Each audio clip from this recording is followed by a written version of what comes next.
It's no secret that I don't make videos about D&D anymore. And those early videos definitely weren't just some sneaky plan to get D&D players over to my channel so then I could convince them to try out other games.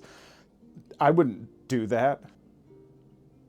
However, for as much as I might say that I don't make videos on D&D, I do bring it up a lot. I often use D&D as a reference point when I'm talking about other games. Now, so many of these other games absolutely stand on their own and don't need to be compared to the big dog, but it is the most well-known, the most popular titterpig out there, and so for a lot of folks coming to my videos, I feel that it's a decent reference point so they know how this other game compares to the game that they know. But for the most part, I don't like to one-to-one equate these games because some games are so different from what Dungeons and Dragons is trying to accomplish that it just doesn't make a lot of sense. However, for some games out there, it makes the most sense because what they are doing is specifically D&D, but different. Now, this is not a video on the whole concept of dungeon heartbreakers. I think that term is a little. But this is a video about two games that have just come out or are very, very close to coming out that are very specifically taking D&D and making it a different thing, kind of. As much as I personally don't love playing D&D, it's not because I don't enjoy a high fantasy setting. I like that sometimes. Not all the time. I like games that explore horror, sci-fi, just weird. So weird. But I really do like high fantasy games. I just don't like running them in Dungeons and Dragons. And so I've chose to run them in some different systems, oftentimes genre-less systems. But games that are designed with a specific focus, a specific genre, can just feel really good to play because everything. And so these are two games that are unabashedly taking their cues from Dungeons and Dragons. The first one that I want to talk about actually started as kind of a mod of D&D, so to speak, and that is Nimble. Nimble originally came out as Nimble 5e, just some alternate rule sets for Dungeons and Dragons that you could apply to your current characters and everything that just made combat a little bit snappier. No longer did you roll to hit, you would just roll the damage dice, and as long as the die wasn't a 1, you would hit. And if your attack involved multiple dice, you would actually take whatever die was furthest to the left when you rolled them, and if that die was a 1, then you missed. Otherwise, you don't miss in the game. And if your leftmost die or only die is the maximum die value for that die, that's a crit, and then you get to re-roll one of those dice. But that can keep exploding. If it keeps rolling 6, it keeps just damage goes up. It's great. Otherwise, it had, some changes as far as actions were concerned. It really took a page out of Pathfinder 2e's book where you would have, 3 actions per turn, but you'd have to spend an action to move or spend an action to help someone else or whatever. And a lot of the bonus actions became actions, but I also think certain lesser bonus actions from D&D you could classify as a free action once per round. It wasn't a huge document. You could get the main core rules as a free PDF and just slap that onto your game of D&D and make combat just snap a little bit quicker.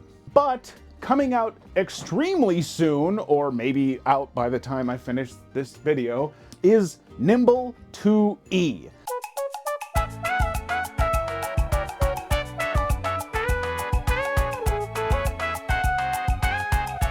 Now, Nimble 2e is doing that same stuff. The dice always hit, 1 misses, 6, the leftmost die, all that stuff that I said before is still there. However, it really is taking D&D and making it more its own. First off, there are only 4 stats instead of 6. So now you've got kind of charisma and wisdom kind of smashed together into one stat called willpower, and intellect and wisdom also combined together into intellect, smart, I don't remember. It'll be on the screen and I'll look like an idiot. And then your physical stats are just strength and dex. Constitution's out. That's strength now. And then there are only 10 skills in total. And rolling your like stat checks and skill checks are still the same, where you roll the d20 and just add the number, but no longer is there like a 13 is actually a +1 in a skill. No, you just get like one skill is a 0 and then got a -1 and a 2 and a 2, or you can have a 3 and a 1 and a negative, I don't know. And now it's got all its own classes. Are they very clearly just, you know, taking notes from D&D's classes? Maybe. But do they now have all of their different abilities and spells and all that catered to this more streamlined, quicker system?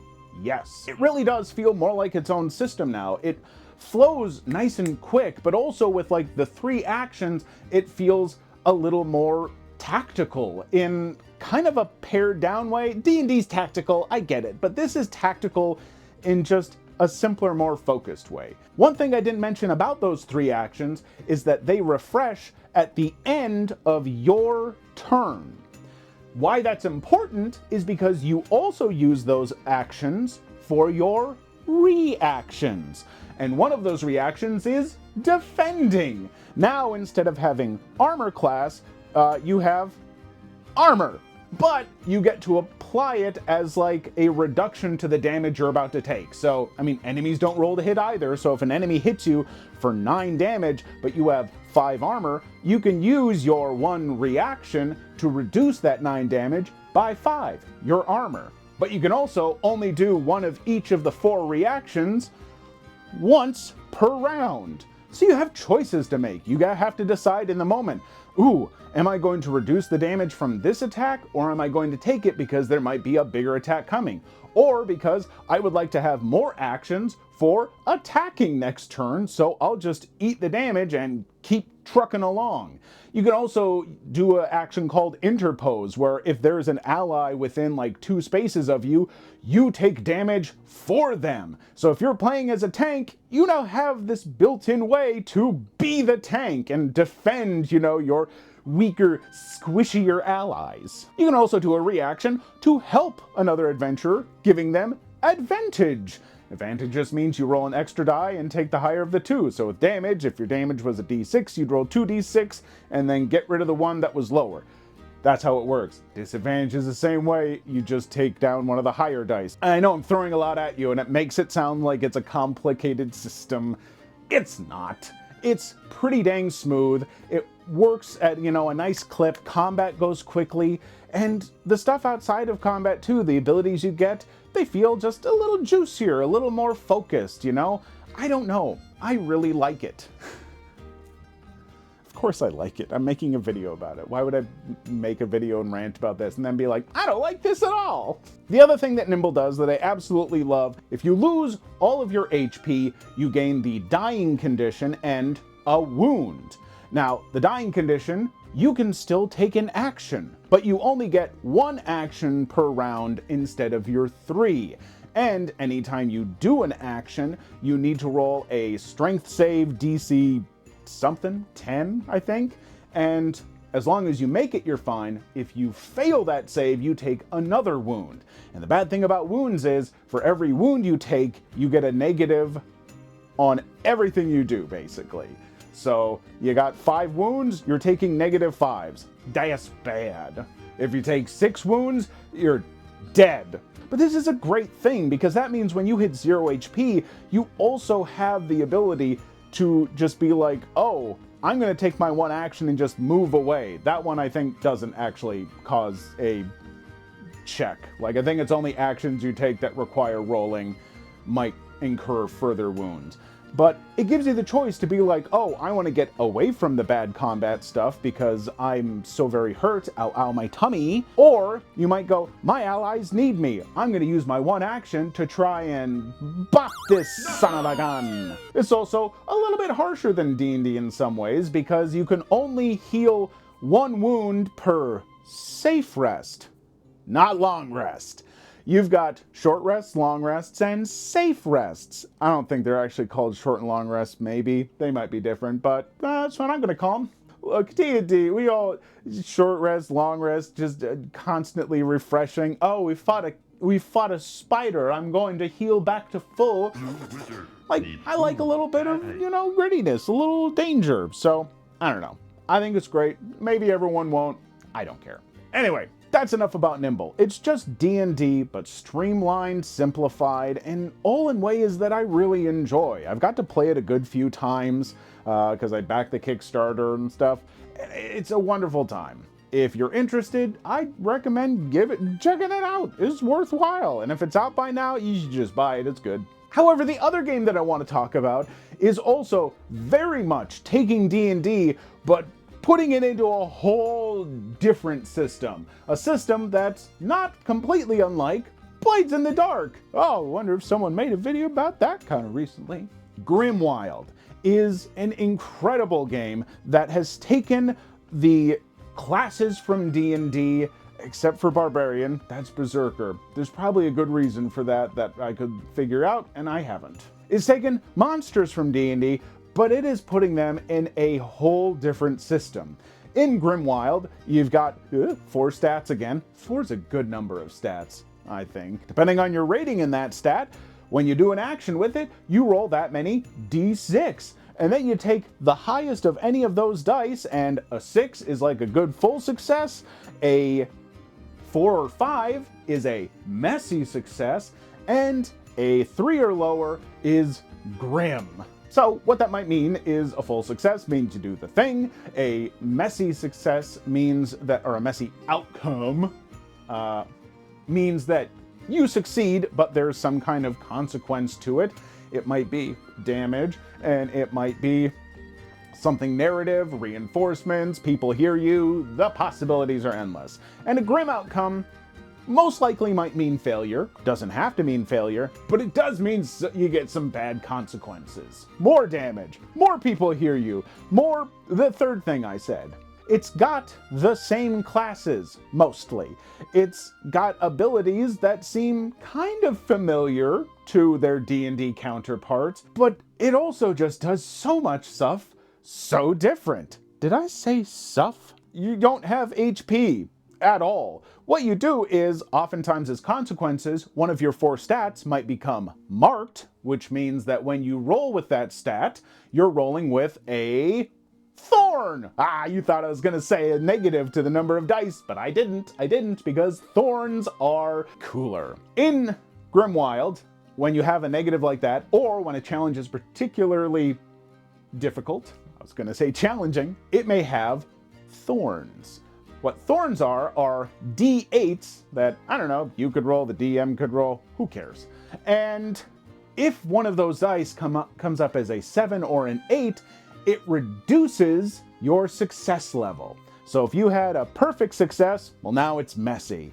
If you had a messy, now it's grim. And if you had a grim, now it's a disaster. Yeah!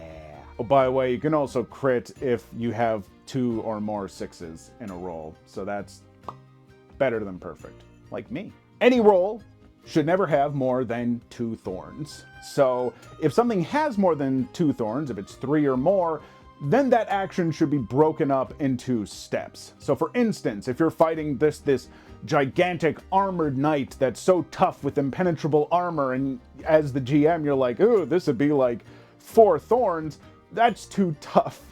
Your players are never going to get good successes typically. So you break that up. And first you might have a 2 thorn difficulty of getting rid of the armor, like the players have to do stuff to chip away at the armor, and then you would have a 2 thorn challenge for them to take down the now unarmored giant. That's how that works. Thorns, I don't know, it's just cool. It's really interesting as a player to be rolling against something, and it's like, even though I know, like, oh, I got 5 dice to this roll, I'm feeling really lucky, but then I see those 2 thorns, and it's like, no matter what I roll, this could take my successes down, which is fun. It's fun to have failure or complications. It's fun to have consequences. Like, it's just good, okay? One of the ways to get those thorns is if one of your stats gets marked. And that's kind of the equivalent of taking damage in this game. And so you don't want marks, but they tend to heal up pretty fast. If you've got some kind of rest, your marks are probably going to clear.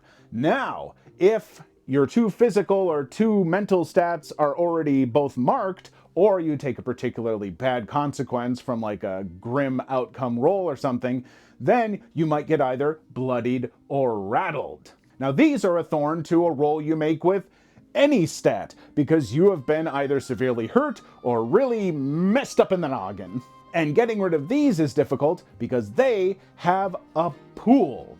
And this is the next thing about this game I want to talk about. I didn't know where to fit this in.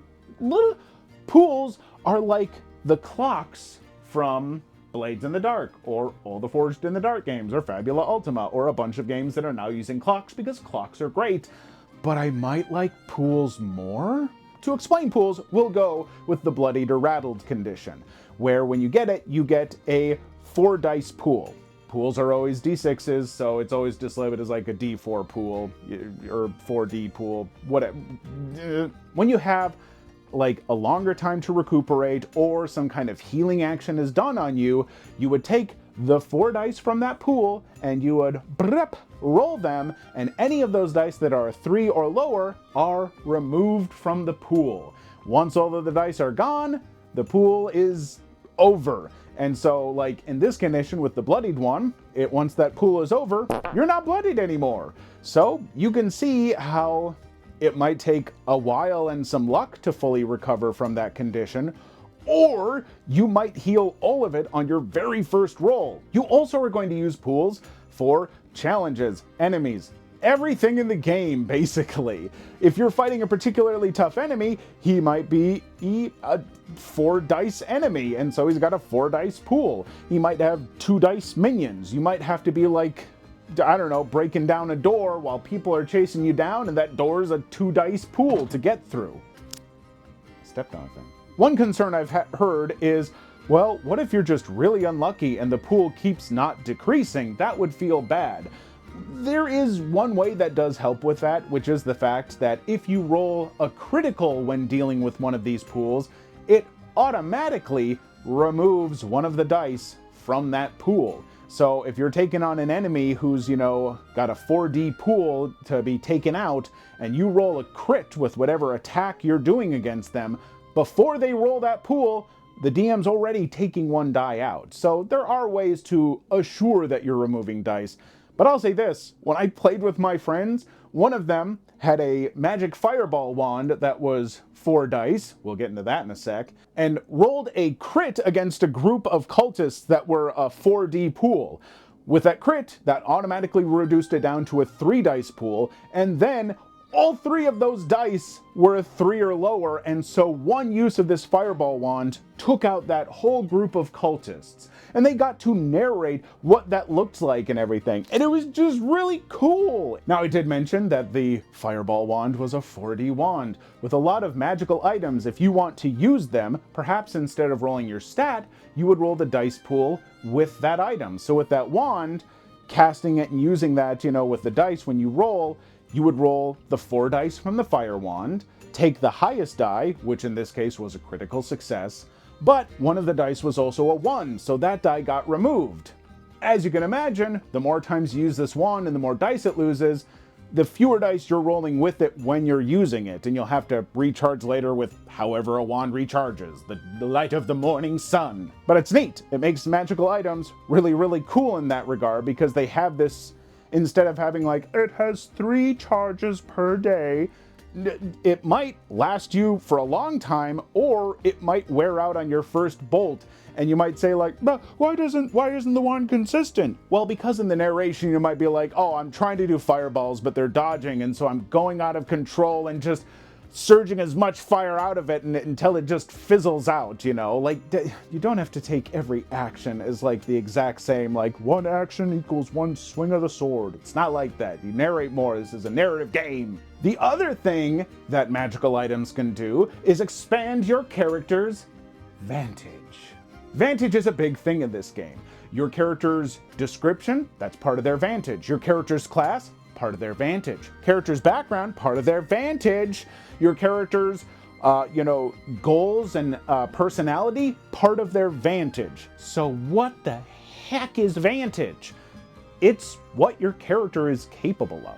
For instance, if a person is playing a rogue who has a criminal background and who is known for having very nimbly fingers or whatever, if they want to unlock a door, that is well within their vantage. As a GM, I would say, yeah, you can absolutely roll that with 0 thorns because it makes sense for you to be able to do that. On the other hand, if you're a druid who's been living in the forest their whole life and never seen a door before, and they also have a personality that's impatient, as a GM, I might say, yeah, that's not really reasonable for you. At best, that's going to be 2 thorn difficulty because, yeah, you're not going to be able to. So that's what vantage is. It's just the reasonable expectation of what your character should or shouldn't be able to do and how difficult it might be. And it's a conversation between the GM and players sometimes where they might be like, well, no, I don't think that would apply, or, oh, yeah, I really think that would, So there's a little discussion, but it tends to go pretty quick. And magic items, for a big part, just add to that vantage. If you have a cloak of magical shadows, well, then normally, 1 thorn stealth check to avoid detection might be a 0 thorn stealth check for you because you have that magic item and that's within your vantage. The last thing I'll touch on really quick is the magic system in this game is wild. It requires some creativity. There aren't a ton of laid out spells. You can get some as abilities, but each spellcaster feels very different. Wizards have a school of magic that they kind of operate within, and they have the spell slots per day. By the way, spells are either cantrips where they're just free and flavorful, normal spells that can, be used at the same level as an ability or something. Potent spells, which are basically ways where if something might normally be 2 thorns, a potent spell should be able to make it 0 thorns. It's just expanding the vantage. It's very powerful. And then there's rituals, which can do world-changing stuff if you want to, but anyone can do them, even non-spellcasters, and they require a ritual and components, and it's narrative, you make it up, it's fun. But yeah, wizards, they got their little, I'm in this school of magic, and so I can do these kinds of spells this many times a day. A sorcerer can do spells pretty freely, however, they choose I don't remember what the 2 terms are, but one is kind of the element or thing that they control, it's fire or lightning or illusion, or one of my players came up with reflection. And then you have the ways in which you can do that, like attacking or transporting or controlling or all these different things, and they only get to have 4 of those to start with. And so you only have so many things that you can do and how you can do them, but you can freely create spells however you want. And then by pushing yourself a bit and maybe taking a mark on a thing, you can do a potent spell to, reduce difficulty. And then warlocks, they only really have cantrips, but their abilities from their patrons tend to be a little more magical and have some big oomph. There's just a lot going on here. So much creative stuff that I can't cover it all, and this video's too long already, but my gosh, if you like those more narrative games like PBTA games or Forged in the Dark games and stuff like that, but you've always been there's just not the right one in a high fantasy setting for me, I like D&D and I wish there was just D&D, but in that form, there is. It's called Grimwild, and I really like it, and I think you should give it a shot. So for those of you out there who you really do like the trappings of D&D as far as the setting and the classes and stuff like that, alternative games that have very different mechanics or more streamlined mechanics that'll still feel like D&D but are just faster and a little tidier, those games exist. And so even if you're not going to check out one of these 2 games that I have mentioned here today, there are still others out there that will give you that same fantasy adventure that you seek, but with rules that maybe you like more. Or just keep playing D&D. I don't care. That's fine too. I'm not saying that you can't play it. Some people get mad. I'm also not saying D&D is bad. I'm just saying it's not... whatever. Anyway, thanks for hanging around. I just wanted to do this video because I've very recently gotten into both of these games and I like them a lot, and I might make videos actually diving into them in more depths and more structure, but right now I just wanted to get my thoughts out in a video and, I don't know, actually get a video out there and stuff. I'm working on a bunch of new things. I'm hoping to get a lot more regular videos. My voice is drying out. I don't know how short this final video is, but I've been recording for like 40 minutes and it's so dry in here. Why didn't I bring water? Bye.